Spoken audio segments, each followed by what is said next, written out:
Hello everyone and welcome to this week's Tuesday Techniques. Slightly late but not too bad, only 5 minutes today, a bit better than last week.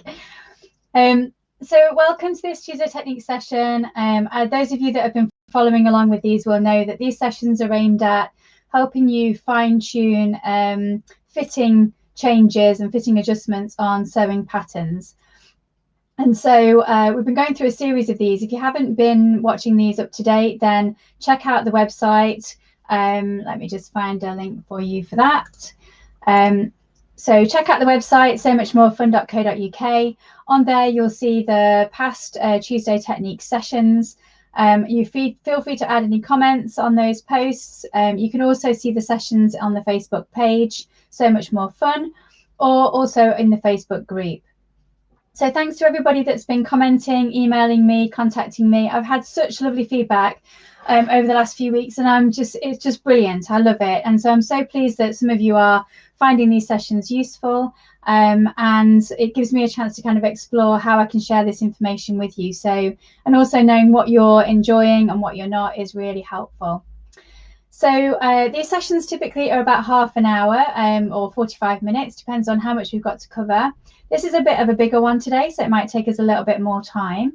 And I've done a bit of kind of background on this because this is one of the ones that I think is the most challenging, but also I think most of you have been asking for as well. So this is around trousers and how to kind of fit trousers. So the actual sewing process for trousers is really straightforward. Generally, there's only sort of 4 pieces to a pair of trousers, and there's kind of like your 2 side seams, your inseam, and then your crotch seam, and you're pretty much done. You're ready to go. Stick a waistband on, and off you pop. However, the fitting of trousers and that aspect of it can be a real challenge. And one of the things I want to go through today is why I think that's so challenging. So there's a few things that we're going to cover today. I've actually done a bit of preparation, so I've got a little bit of a slide to show you. So hopefully you can read that okay. It looks a bit small to me. But basically what we're going to cover today is an introduction to trouser fitting. So I want to kind of just talk a little bit about what does good fit look like. So what are you looking for when you're trying your toile on, and what should you be trying to spot, and what are you trying to get to? You know, what's a good fit look like? What measurements is it helpful to take? So when you're using your sewing pattern, what should you be trying to measure, and what will get you the best starting point and the best results? Why is it so challenging? So what are the challenges around fitting trousers and creating trousers? And kind of observations about your body. So I just want to sort of point out a few things that I've found in doing trousers and talking to other people, so their feedback as well. So it might just be quite useful for you to understand that, and then you can see how that fits then with your experiences and your body shape. So I just want to point some of those things out. We're also going to look at the anatomy of a trouser pattern. So I've cut a trouser pattern out, and this is mentioned in the Facebook group. So a few of us have got the same pattern. I'm going to go through that and talk about how I'm going to use that over the next couple of weeks.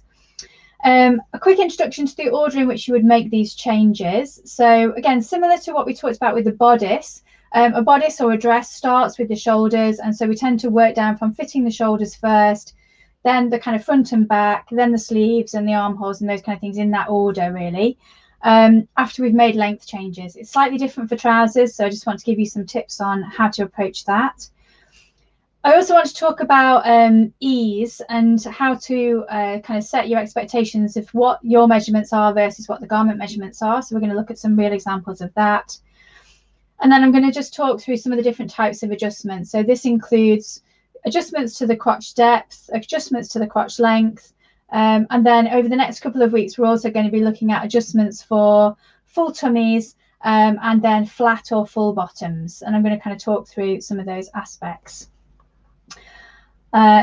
Yeah, so let's just talk about what does good fit look like.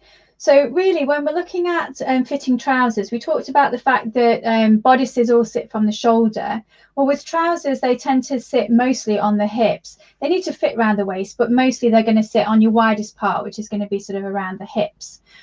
And so what you're looking for is that they hang straight from the hip to the hem. And we're not really talking here about skinny jeans or leggings or that kind of thing, although some of those same principles apply, but they tend to fit a bit more closely to your leg. But if you're talking about a pair of trousers, then really they should hang nice and straight down. And so a lot of what you're going to need to take into consideration with your adjustments is how that affects I've got someone else's teeth in today, how that affects the grain line of the fabric. And so I just want to kind of just touch on some of that with the adjustments as well. So the other thing that you're going to look for as a guide is we often look on a bodice at the side seams. You want the side seams to hang straight. The same is true for trousers. So on trousers, you want the outside seam. So the ones on the outside of your leg, they need to hang straight.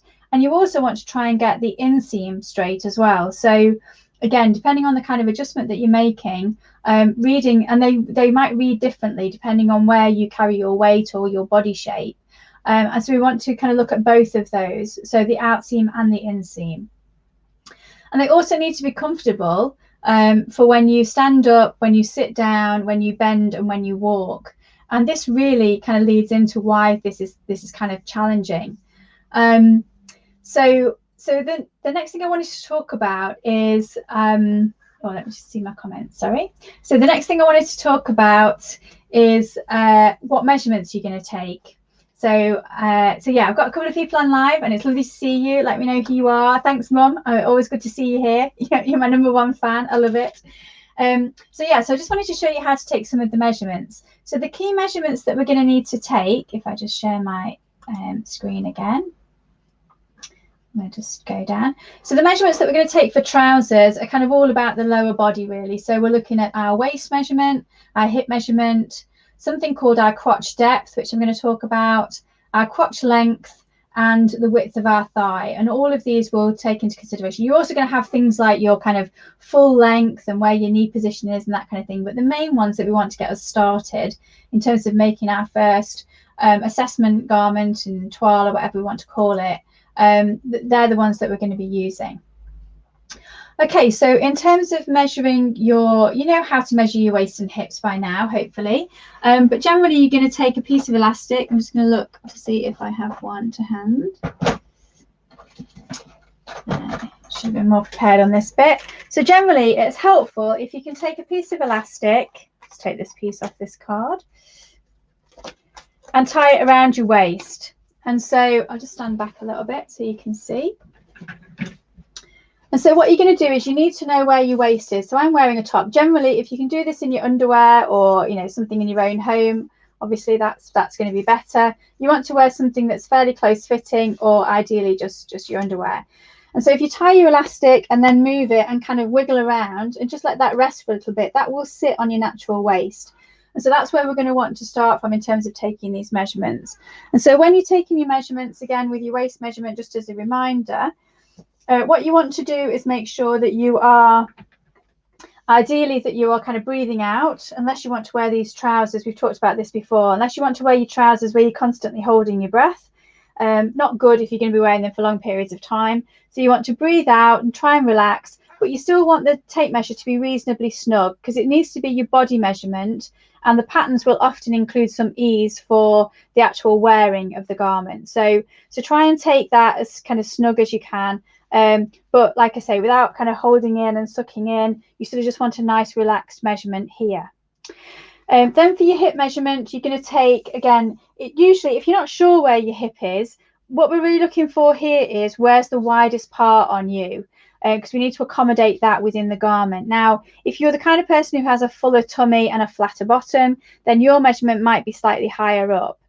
If you're the kind of person that carries your weight a bit more like a pear shape and kind of your weight is a bit more on your hips down here, then again, you might want to measure, your measurement might be a bit further down. As a guide, it's going to be around about sort of 8 inches down from your waist. And that's going to give you kind of where your knee bend is. That's your kind of the lowest part, I would say. But for me, I'm quite short, so mine's a bit higher up than that. But the best way to take it is to just take it in a few different places. And what you want to try and make sure, I don't know whether you can see that very well. Let me just switch this banner off. What you want to try and make sure is that it's level at the front and the back. So you want it to be kind of parallel with the floor. So when you're taking that measurement, just make sure it's level. And so once you've got your measurement, take that measurement and then move it up a little bit and then take another measurement. And you want to try and capture the one that's probably the biggest measurement. And once you decide where that is, it can be helpful as well to measure how far down that is from your waist. So when you've got that measurement, just check roughly where that is and measure the depth and just record that. That can be really helpful as well. So then the ones that you might not be aware of, so the next one that we're going to do is the crotch depth. And this is really trying to say how far is it from your waist to where, whether you can see in these trousers, but to where your legs start to part, really, I suppose. It's that kind of, like we said, it's that sort of crease of your knee. That's really where, your crease of your thigh, I should say, that's where we want to get the measurement to. The easiest way to measure that is actually to sit on a hard surface. So I'm just going to sit on the desk. I'm going to measure from your waist, if you sit straight, just down to the desk. So I don't know if you can see that very well. Let me see if I can angle that camera a bit better. So you're just going to measure from your waist down to the desk, basically, or down to the chair or whatever it is that you sit on. But you want it to be a relatively hard surface so that you've got a good measuring point. And so if you just measure down to there and take that measurement, that is called your crotch depth. Then the next measurement we want after that is your crotch length. And this is the length from the back waist point, under and through your legs, up to the front waist point. So again, if you just take your tape measure, this is not a very ladylike measurement, I'm afraid. But you're going to take your tape measure and you're going to, can you see how mine goes up at the back here? That's my bad posture, that is. So if you take the tape measure and you're going to measure sort of through the legs, and again, you want it, so I'm wearing skinny jeans specifically for this today, but you want it to be kind of in your underwear, I would suggest, and take that measurement and just see. So you've got the top of the tape measure just under the bottom of your elastic, and then the end of your tape measure again just going to the back of the elastic, whether you can see that there. Okay, and again, you want to get that reasonably kind of to your accurate body measurements, and so just make a note of that as well. The last measurement that you're going to want to take, particularly if, like me, you sort of have problem around the thigh area of getting trousers to fit. This is probably one of my bugbears with trousers. So I carry some of my weight more kind of in the thigh area. And that just means when I buy ready to wear trousers, they often fit me on the waist and hips and they're too tight on the leg. So again, you're going to take your, the sort of top of your thigh, and again, you want to sort of have it so it's reasonably level. I just take that there. So you sort of want it so that it's kind of parallel with the floor, really. And you're going to go sort of under your bottom and then round the top of your thigh. And then make a note of that measurement as well. Then I'm going to show you in a little while an example of how you can use those measurements against a real pattern and what that looks like on the pattern itself. Okay, so that's your measurements. Now, the challenge that we've got is that I'm just going to take this elastic off because it's quite uncomfortable. So the challenge that we've got is that our bodies are all different shapes and sizes. And we cater for this quite well in I sort of can compare it to the chest area. So we cater for this quite well in the bust, in that we have bras with different cup sizes and that kind of thing. But we don't really do the same with bottoms, and yet bottoms have the same kind of issues. So you can have a full pert bottom, or you can have quite a flat bottom, or you can have a high bottom, or you can have a low hanging bottom, or you can have kind of wider hips and smaller at the back, or you can have it kind of all at the back. We also have problems with our posture, so our hips can tilt, which can also affect kind of the back and how your bottom sticks out or stays in. So all of these issues affect kind of how we are going to be able to modify our pattern. And you don't often see, you see a lot of reference to full bust adjustments, but you don't often see a lot of reference to things like full bum adjustments or small bum adjustments. So they are and they do exist, but I think it's not quite as common in terms of seeing that as the things being related. The other complication you've got is that actually in the chest area, once you've fitted your boobs and you've kind of got the right cup size and so on, this bit doesn't really move very much. It doesn't move around, you know, your arms move, and that's why kind of fitting the sleeves and the shoulders can be more challenging. But with your legs and your bottom, that's where all the action's happening, in the nicest possible sense. But you're going to be moving your legs around, and you want to be able to sit and stand, and we're in quite different positions when we're making trousers. And so also, if you imagine, don't know whether you can see this very well, let me turn this way, but as I'm moving my leg, the bigger my bottom is, the more fabric I need to kind of go around that curve. If I've got a flat bottom, it's not quite so bad, but just this movement of moving my knee starts to pull underneath the fabric and push at the top of the fabric. So what you can end up is that you have lots of spare fabric when you sit down here, just to cater for the fact that you might need some extra fabric on the back.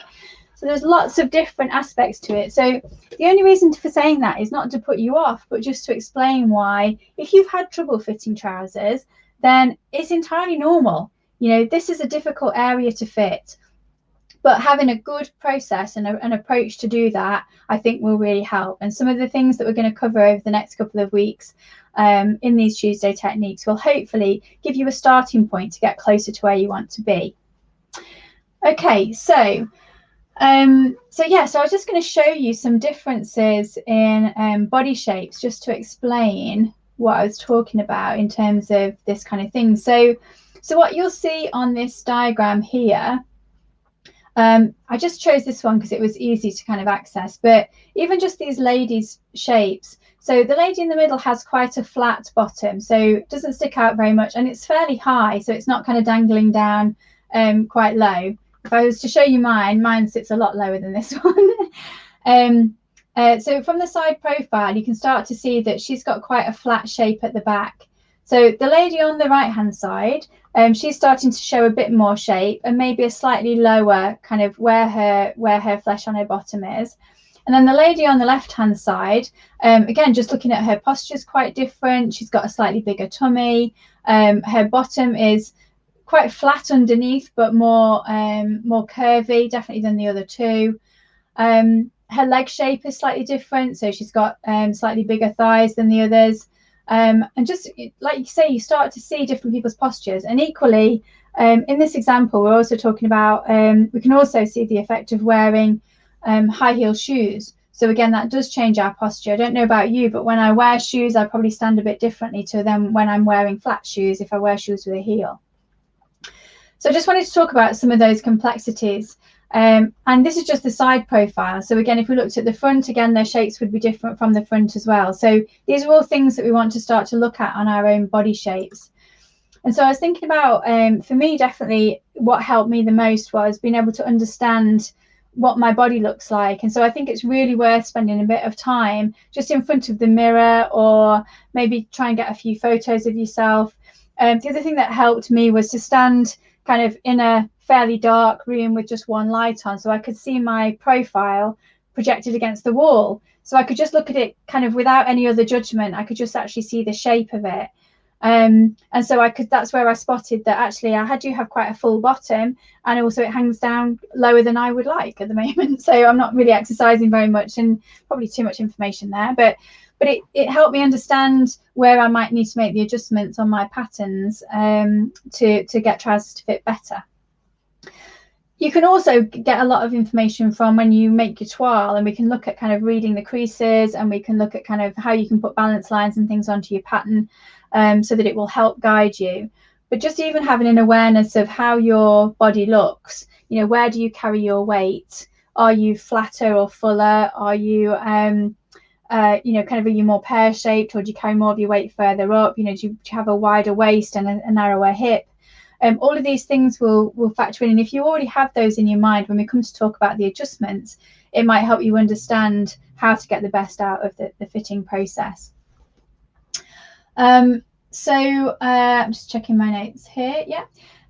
So let's have a look at a pattern. So I just thought it might be useful to show you a trouser pattern. So in the Facebook group, and for those of you that commented on this, I can't remember exactly who it was. I'll go back and check the notes, but this was one of the patterns that somebody identified as they would like to make these trousers, and this pattern came free with one of the magazines, I think, which is why quite a few of us have got it.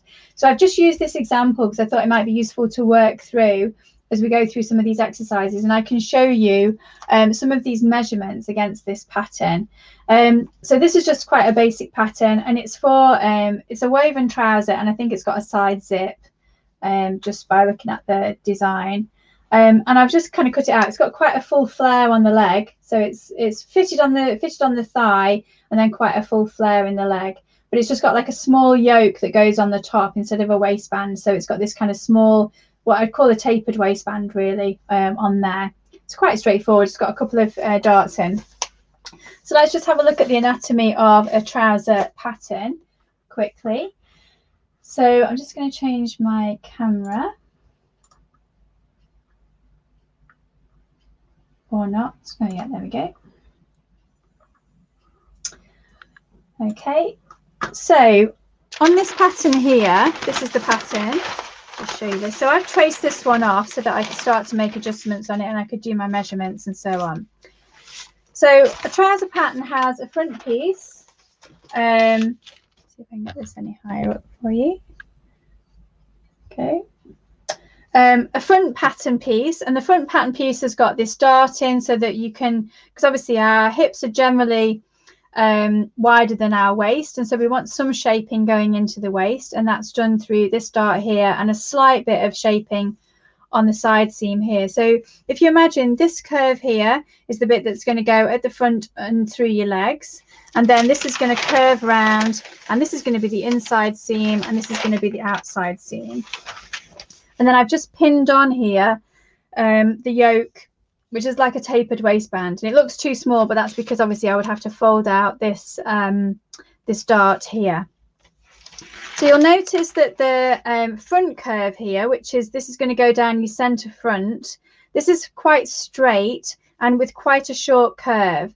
And the reason for that is that this will go kind of down your front. So if you've got a bigger tummy, then when we come to look at the full tummy adjustments, you might change this curve slightly to give you more room kind of in this front curve here for your tummy, or you might kind of make this a bit more angled to allow for that. And we'll have a look at that. So this is the front curve, and the front pieces generally are a bit narrower than the back piece, because bottoms are generally bigger than you are at the front of your tummy. So then on the back piece, sorry, lots of rustling of paper. Okay. So on the back part of the pattern, so what we've got here is, again, this is the side seam in this case, and then this is let me just come out of the way. This is the back seam, and you can see this is, I don't know if you can tell, but this is quite a bit longer because it needs to go kind of around the bottom area. And then it's going to go through the legs. And again, we come further through to the center point, kind of if you imagine where your bottom is, and then you want to come through and meet that on the front. So again, looking from the back of the trousers, this would be the outside edge, this is the outside seam, and then this is the bit that would go on the inside of your leg. And we can see here that on this particular pattern, it's got the crotch line marked on, and it's also got the grain line. And one of the things that we need to ensure with trousers is that we keep this grain line going straight. Otherwise, if you've ever bought any cheap trousers, what you might find is sometimes that they keep twisting around, and you find you're constantly pulling them. And that's often because they've been cut either not on the grain, or they've not really been assembled in a way that makes them hang straight down. So this is definitely one area that we're going to look at when we come to alter the trousers as well. Okay, and again on the back we've got another dart here, and again this is just because again across the hips you're going to usually be wider, and then you're going to want to take that into a smaller width at the waist on that pattern. Okay, so that's the anatomy of the pattern. So the next thing that I just wanted to go through was yeah, the order of making your changes. So let's just switch this back.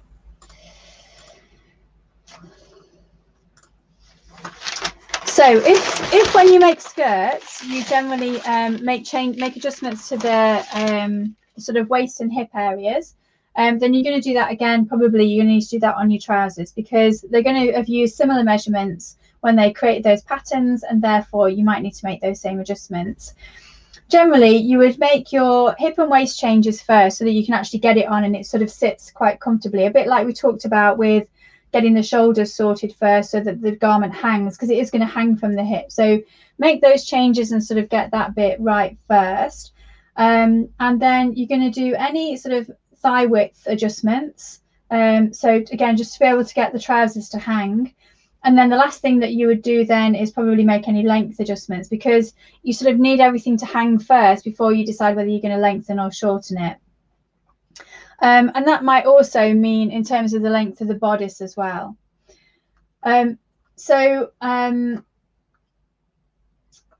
so the kind of adjustments, if I just skip forward to the kind of adjustments that you can make. So you might want to make the sort of adjustments that you're going to make on the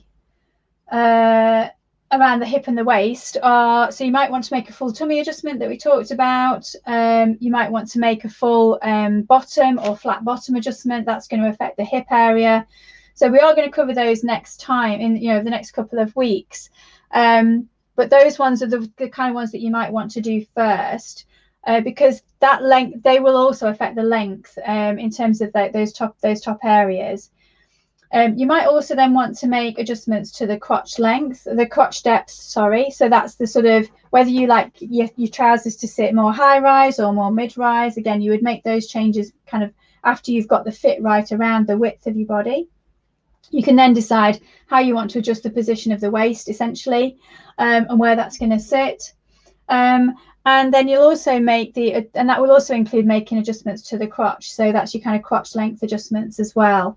And that will also be covered. The crotch length adjustment will affect things like if you've got a full tummy, you'll want to do that. If you've got a sway back, you'll want to do that, because again, how your tummy tilts and where the position of the crotch is, that's gonna be controlled by that. Okay, so I just wanted to talk through some of the measurements on the pattern so that you can start to see where these come in. And so the way to check the crotch length on the pattern, so Mum's just asked, where does the tummy adjustment come in? I'll just show you that in a second. So I'm just going to show you how to make the adjustments to the, how to check your measurements versus the pattern measurements. So for me, on these, I chose the pattern size that corresponded to my hip and waist measurements. So I've picked the size 16 because it catered for a hip, I think, of 40. And the finished hip measurement on these trousers says it's 41.5, which is 1.5 inches of ease. And so I've kind of picked the pattern based on that, and I haven't made this yet. This is going to be part of the process that we go through. And so the hip should match my hip. And then the next thing that I measured was, and the waist should match my waist. I think the waist was designed for a 30-inch waist, which is the same as my waist. So when you're choosing the pattern size to use, have a look on the pattern. We've talked about this before. And make sure that you pick the pattern that matches your size. So this pattern itself goes from a size, what they call a size 8 to a size 18. And that corresponds to, at the 8, it's a waist size of 24 inches, or I don't know what that is in centimeters, it doesn't say.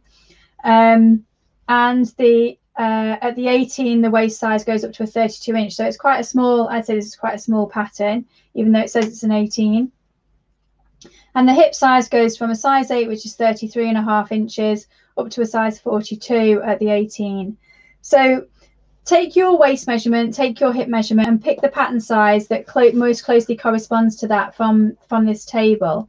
And then if you haven't seen the video that we did on blending pattern sizes, then have a look back at that and just see how to blend different sizes. So if you're a size 8 at the waist and a 10 at the hip or something like that, then trace that off. You can blend between the size 8 and the size 10 when you're cutting your pattern out. So the next thing that we want to check is what's the crotch depth on the pattern, to make sure it matches your crotch depth. And so on this pattern, it does actually have the crotch line marked on the front and the back pattern pieces. So if I just swap over my camera.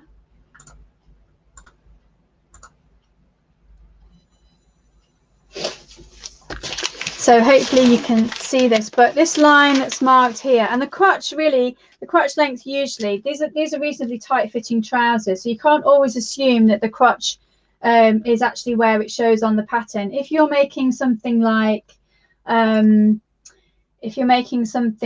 know, sort of lower hanging trousers, or a jumpsuit, or a play suit, maybe sometimes this sits a bit lower because you need to be able to move your body and that kind of thing. So on these trousers, it's actually put the crotch line in, and I think these are designed to be fairly sort of reasonably snug fit around that area.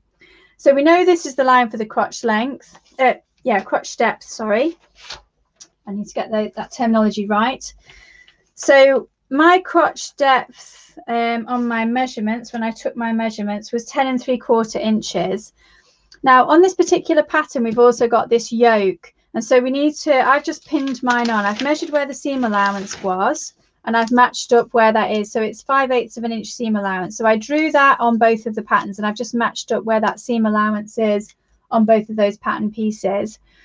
And then it also has the waistline marked on the yoke pattern, so I can measure the distance from the waist point to the crotch line here. So if I measure that distance, then that is 12 inches. So there is a certain amount of ease that we need. You want to get some extra fabric so that it's comfortable to wear, otherwise it's going to be more like leggings. And so there's a recommended amount of ease for the crotch depth depending on your body size. So I think if you're up to something like a size 12, then they recommend 1/2 inch. If you're between a 12 and a 16, I think it is, then it's about 3/4 of an inch. And if you're bigger than that, then they recommend up to an inch of ease there. So I'm probably in the middle of that range, so mine would probably need about 3/4 of an inch. So my actual crotch depth is 10 3/4. If I add 3/4 of an inch to that, then that's going to take me to 11.5. So I might end up shortening this area here by about 1/2 inch. But what I'm probably going to do is make the 12 first, and then I'm just going to see. But I know now to be looking at that to see, is it sitting a bit low when I'm wearing it, and is that where I want it to be? So potentially I'm going to be shortening this section here and the same on the front by about 1/2 inch. So that's the first measurement. The next measurement that you might want to just double check is the crotch length.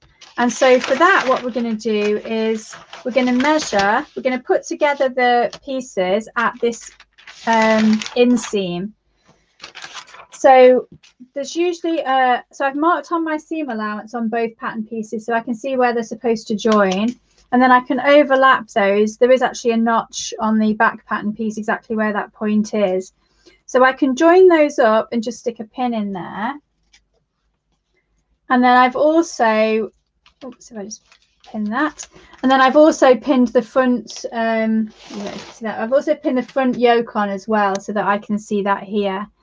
And so the measurement that I want to take kind of with the edge of my tape measure is going to be from the seam allowance here, which is again 5/8 of an inch. So from the seam allowance, which is roughly where the waist will be, I think these will sit about on the waist, round this curve at the seam allowance. So again, you need to draw a line that is 5/8 of an inch from the edge. If we measure on the inside, it's going to be short, but we're actually going to sew on the seam line. So we want to measure along the seam line. That's going to be our sort of finished seam. So to do that, you can take your tape measure and just measure, if I start from this end actually, and just measure it kind of on the end of on the edge of your tape measure. So if you just put that edge along where the edge of your line is, then you can measure. So my front crotch on this is about 12 inches. Yeah, I think I measured it 11 3/4. So that's going to tell me my front crotch. And then if I carry on round, then I can sort of carry that measurement all the way round to, again, the seam allowance on the back waistband, the back yoke band. And I think this came out altogether as 26 5/8. Now my actual crotch length is 26 3/4. And so I think for me, what's going to happen is I'm going to need some extra length in this back section here to accommodate my comely bottom. So this is going to be need to be longer for me probably if I want it to come up kind of where my waist is. And that is probably equivalent to like a full bottom. So the full bottom adjustment might do some of that. Again, if you imagine like you do with the full bust, what we're usually doing is adding a little bit of width and adding a little bit of length to cover the extra curve around the bottom, or around the boob. So we're going to do something similar probably here. The other adjustment that you make on trousers that you wouldn't make on a bodice is that actually sometimes we need to scoop out this curve a bit further. So again, we're often taking away, the bigger your bottom is, the more space you need for it. So sometimes we're using this curve so we can lengthen this curve also, depending on where your bottom is. And that's why understanding where your flesh is, if that makes sense, will help you determine where you need to make this adjustment. And again, when you make your toile, there's ways to read that as well, and I'll show you that. But I know that a lot of my weight sits kind of just above where this crotch line is. So sometimes I need a bit more room here to accommodate my bottom. So again, I might flatten this curve out a little bit more so that it gives me a bit more room once it's assembled. So then the final measurement that you might want to make is your thigh measurement. And to do that, what we would want to do is if we take the two out seams this time and we put the side seams together. So again, I'm going to just match up the notches. Can you see where the notches are here? I'm just matching those, and I'm just going to overlap it by the seam allowance. And then again, I could just put a pin in there. And I want to measure just below where the crotch point is across this width here, and that will give me my sort of thigh width. So in this case, you're measuring again between your seam allowances, sort of across this line here. I don't know if you can't get all of that in. So I would just be measuring that between the seam allowance. So that's going to give you your thigh, how wide it is at the thigh. So if I take that from the inseam to the other inseam, and I think when I measured it, it's 24 3/4. But again, on me, my thigh measurement is 24 inches, and the recommended ease for your thigh is about 2 inches. So I'm likely to need to have to make this wider, and I think this again will come on the back piece. When I create more space for my bottom, it will also widen this section here when we come to do the full bottom adjustment. And I think that will give me the extra width that I need across the across some of the thigh at the back, but probably more of it will need to come at the front. And we're going to do thigh adjustments as one of the sessions that we're going to talk about later on. Because again, in doing the research for this, I've also found that you can do the thigh adjustment in different ways, and I want to sort of share that with you. So quite a lot to go through today just to introduce this, introduce trouser fitting. In terms of the tummy adjustments, we are going to go through that in more detail actually next week. So we're going to do a full tummy adjustment next week. And it's quite similar to what we did with the skirts, where we're going to add that just onto the front piece, and we're going to use where the dart is in a very similar way, and just kind of take that section out and add that extra. So if you imagine if you've got a fuller tummy, you're going to want to make this a bit flatter here rather than, and you might take the darts out completely. So you're going to want a bit more space here for your trousers. And then that's going to hang nicely sort of down the front as well. It's going to make sure that hangs with your grain line. So yeah, so lots, like I say, lots that we've covered today. So we've gone a little bit longer in this session, but I just wanted to introduce you to some of the concepts and some of the principles. And what I'm planning to do is I'm going to make up this toile ready for next time, and I'm going to put some markings and some lines on it. And I'm probably going to make it just as it is out of the box, if you like. And then we can see how well that fits my weird and wonderful body shape. And then that will give us some clues. I can talk you through what I find and what kind of adjustments I would make and how I would make them. And then we can follow that through as part of this process, so you can see a real example. And feel free, if you want to do the same thing as we go along, then pick your size to start with. Don't make any adjustments. Do your toile, and then we can have that ready to go through next time. So yeah, great to see you here, and hopefully you found that useful. If you've got any particular questions, or if there's any particular patterns that you're looking at, I've picked something that's quite straightforward here, and I would recommend starting with something fairly simple, at least until you get an example that works for you in terms of the fit. The more complicated it is, the more challenging it can be to then work out where the fitting issues are. So this is quite a good one to start with. Find something similar that's fairly basic, fairly plain, and at least then you'll start to get your crotch shape sorted. You'll start to know kind of what length you need, how that sits and where you're comfortable, those kind of things. So that's it for this week. Thank you very much for those that joined live. It's been lovely to see you. Oh, thanks, Jane. I hope you found it helpful. And I look forward to catching up with you all in the next session, where we're going to be making room for those lovely cakes. Okay, thanks very much, and bye for now.